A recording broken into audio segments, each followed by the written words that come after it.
It is 3 a.m. You are staring at the ceiling, surrounded by total darkness, and the possibility of sleep is completely gone. Instead, a physical dread takes over. A sudden, heavy pit drops into your stomach because a dark, twisted thought just slipped into your mind uninvited. Instantly, your brain starts screaming.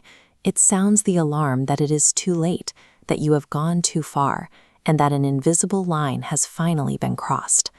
The fear takes a very specific, paralyzing shape, the absolute certainty that you have committed the unforgivable sin, and the Holy Spirit has officially left the building.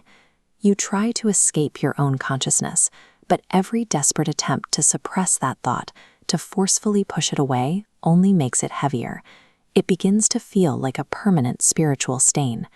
This exact cocktail of nocturnal isolation and relentless internal guilt forms a perfect trap. It creates an absolute conviction that your condition is fatal and your soul is permanently lost.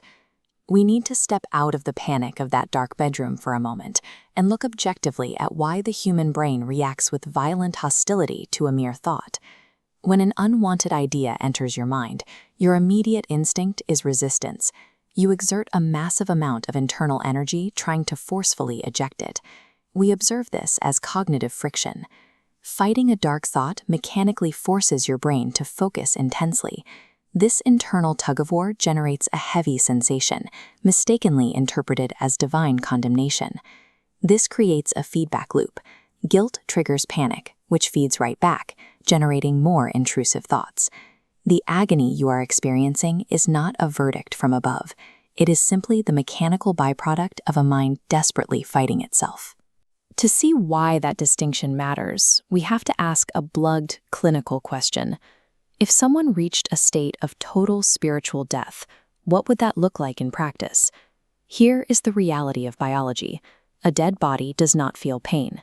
Clinical death is defined by absolute stillness. There are no responsive nerve signals, no electrical pulses, and no internal physiological reactions to outside stimuli. Translating that biology into spiritual terms gives us a clear diagnostic test. If an individual had actually committed the unforgivable sin, the primary symptom is total apathy, a chilling coldness, and absolute numbness. Compare that numbness to your current state. You are locked in an agonizing inner conflict, exerting desperate resistance and terrified of being wrong. The sheer volume of guilt and spiritual pain you are experiencing makes the diagnosis of spiritual death a complete logical impossibility. This realization immediately shifts the landscape. We can step out of the claustrophobia of that bedroom and look at the aftermath of your psychological struggle with total clarity. The absolute terror of having committed the unforgivable sin completely cancels out the possibility that you have committed it.